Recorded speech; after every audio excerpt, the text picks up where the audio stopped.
Accusé de restreindre la liberté de réunion des chefs de l'opposition, le président zambien se défend. Edgar Lungu a démenti des allégations de dérive autocratique. Au Cameroun, hommage a été rendu aux 43 personnes mortes dans un éboulement fin octobre. Maurice Kamto y a pris part.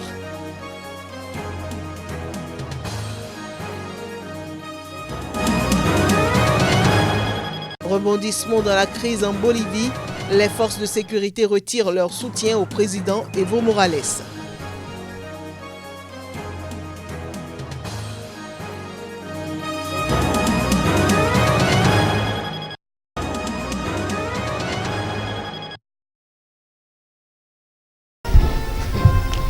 Le Premier ministre camerounais Joseph Dion Ngunté s'est rendu à Bafoussam où avait eu lieu le drame de fin octobre.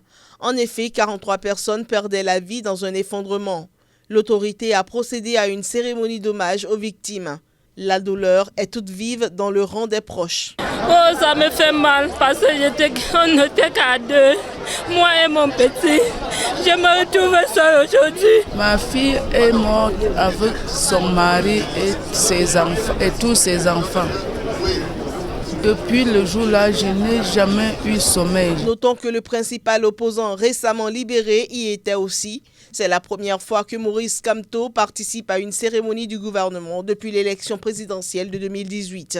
L'homme avait été emprisonné fin janvier avec des centaines de ses partisans après des manifestations pacifiques pour protester contre le résultat de l'élection où il était arrivé deuxième. Sous les verrous pendant 9 mois, il a été libéré le 5 octobre. Le parti de Maurice Kamto avait par ailleurs prévu une marche dans la capitale économique Douala samedi avant de l'annuler vendredi soir en raison d'une interdiction de manifester. Le mouvement pour la renaissance du Cameroun avait alors dénoncé une interdiction illégale et promis une reprogrammation de son meeting à une date ultérieure.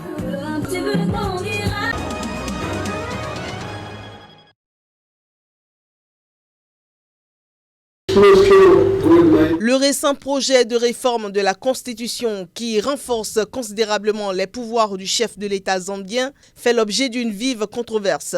Réélu en 2016, Edgar Lungu est régulièrement accusé par ses adversaires politiques de dérive autoritaire. Sur ce, il a essuyé de nombreuses critiques pour avoir fait brièvement emprisonner son principal rival, Hakainde Hichilema. Le chef de l'État rejette les accusations suivant lesquelles il restreint les libertés. Pourtant, la semaine dernière encore, les forces de l'ordre ont dispersé dans un nuage de gaz lacrymogène la réunion publique d'un de ses ex-ministres passé dans l'opposition. Rien ne vous empêche de tenir des réunions publiques si vous le souhaitez. Mais en ce qui me concerne, je préfère me concentrer sur des questions sérieuses plutôt que de galvaniser des foules sans arrêt de 2016 à 2021. La Zambie prévoit d'organiser des élections générales en 2021. Déjà, le chef de l'État a indiqué qu'il était prêt à y briguer un nouveau mandat.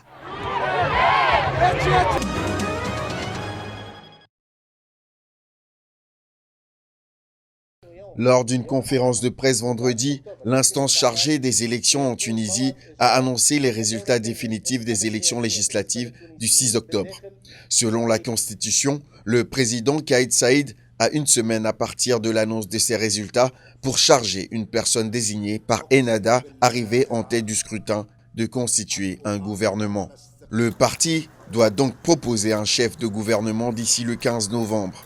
Ennahda, qui n'avait gagné que 52 sièges, moins d'un quart du Parlement, devra composer avec 5 ou 6 formations pour obtenir une majorité soutenant le nouveau gouvernement. Mais jusque-là, aucun nom n'a été évoqué publiquement, signe des difficultés rencontrées par le parti pour former des alliances. L'organe consultatif du parti Ennahda, qui se réunit ce week-end afin de se pencher sur la composition de l'exécutif, doit également décider s'il confie la formation du gouvernement à un membre du parti ou à une personnalité indépendante. La personne désignée pour diriger le nouveau gouvernement aura un délai d'1 mois renouvelable une fois pour former un gouvernement qui doit être ensuite approuvé par une majorité de députés. À défaut de majorité, à l'issue de ce délai, le président Kais Saied pourra proposer un autre chef de gouvernement.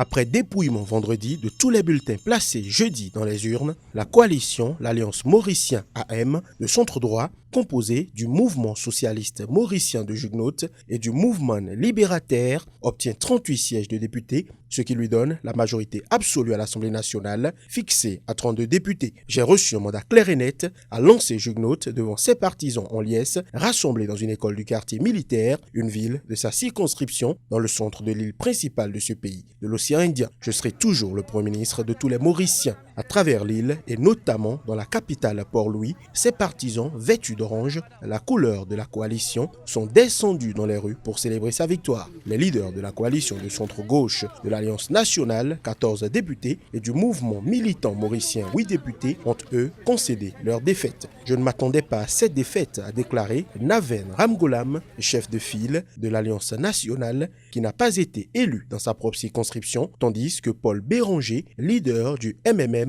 a appelé à respecter le résultat sans amertume. Fort de sa majorité absolue, Jugnote reste aux commandes de l'île qui, depuis son indépendance du Royaume-Uni en 1968, est l'une des démocraties les plus stables d'Afrique pour un mandat de 5 ans. Pravin Jugnote, 57 ans, était en quête de légitimité populaire après avoir succédé à son père, Anorod Jugnote, en 2017 en tant que chef du MSM, le principal parti de la coalition au pouvoir, sans passer par des élections. La commission électorale doit encore nommer 8 députés parmi les non-élus ayant obtenu les meilleurs scores afin de rééquilibrer la répartition des sièges entre partis et communautés.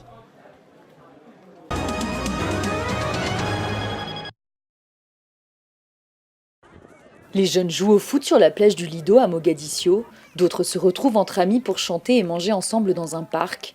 Malgré le conflit incessant dans la capitale, les Somaliens cherchent des endroits calmes pour se détendre. Abdulkadir Ibrahim est entrepreneur. En 1974, il se réfugie en Italie pour fuir le conflit. Mais après 10 ans à l'étranger, il décide de revenir au pays pour créer des entreprises. Puis un jour, il a eu l'idée d'ouvrir un restaurant sur un bateau. Quand j'ai vu dans les pays développés qu'il y avait des bateaux avec des bars dessus sur les plages touristiques, je me suis dit que ça serait une super idée de créer un restaurant flottant ici aussi. Particularité du lieu, les clients doivent commander leur repas 2 jours à l'avance, le temps de le préparer car le bateau est trop petit pour une cuisine.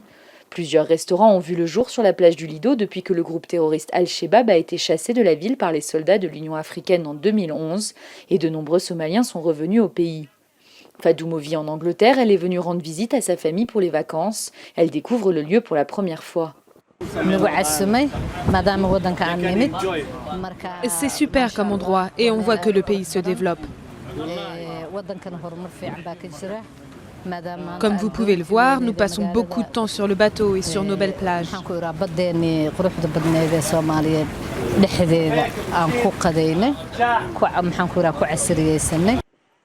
La plage, un des rares espaces publics de la ville, est devenue un lieu très prisé, ce qui en a fait aussi une cible pour les Chebabs qui continuent de frapper la capitale régulièrement.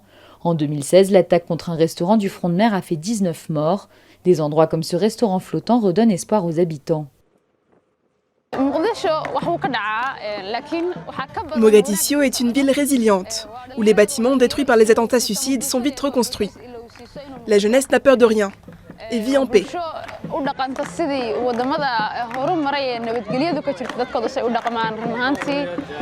Malgré les tensions, de nombreuses entreprises voient le jour dans la capitale somalienne, créées par des commerçants locaux ou des membres de la diaspora.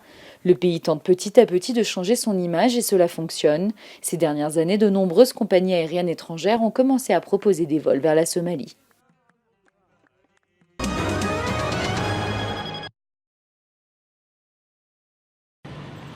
Le gouvernement est fortement meurtri par cette situation et il a certainement également sa part de responsabilité parce qu'il est responsable de la sécurité de tous les Burkinabés et il se doit d'assurer cette sécurité-là. On dit mais on vous a dit qu'il est décédé, est-ce que vous l'avez vu? Quelle confirmation vous avez qu'il est vraiment décédé? Imaginez un peu le stress que nous vivons en famille depuis hier.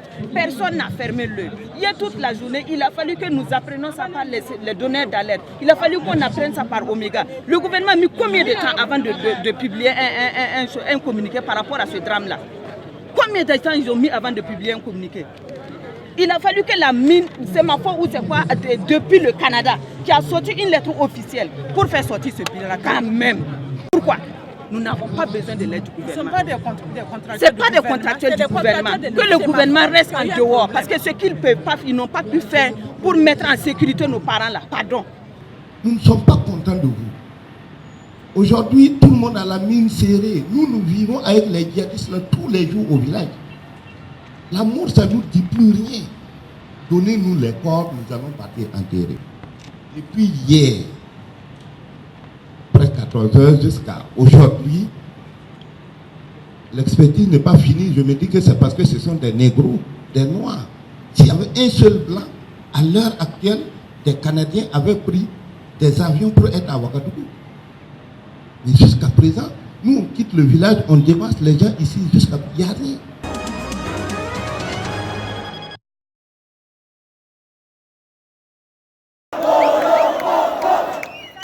La police de La Paz se joint désormais aux manifestations anti-gouvernementales. La Bolivie était sous haute tension samedi.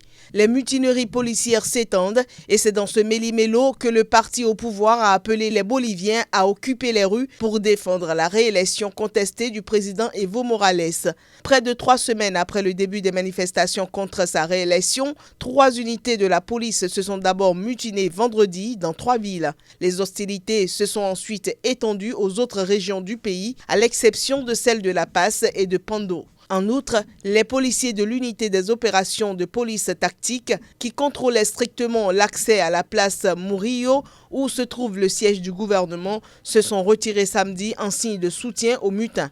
Evo Morales est au pouvoir depuis 2006. Il a été réélu le 20 octobre pour un 4e mandat jusqu'en 2025, mais l'opposition a dénoncé une fraude. La vague de contestation qui a éclaté dès le lendemain du scrutin a fait 3 morts et 200 blessés.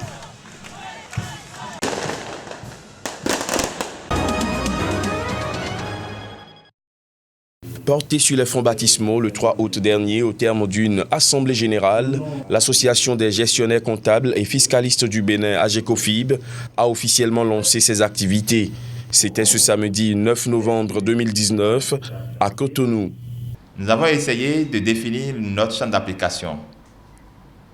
Et comme vous le voyez, notre rôle principal, c'est d'abord comment revoir le secteur de la comptabilité, de la fiscalité en République du Bénin et également dans la sous-région. Ce qui fait que on s'est réunis et on s'est dit il va falloir qu'on se partage entre nous les expériences, les expertises des uns et des autres. Au sein de l'Association des gestionnaires comptables du Bénin, notre principal objectif se résume en un seul point. C'est le renforcement de la capacité de ses membres.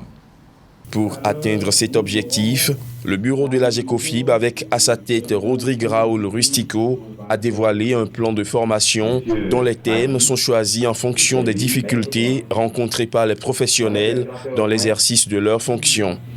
Vous savez que notre secteur d'activité est basé sur un référentiel. Le référentiel a connu une modification importante.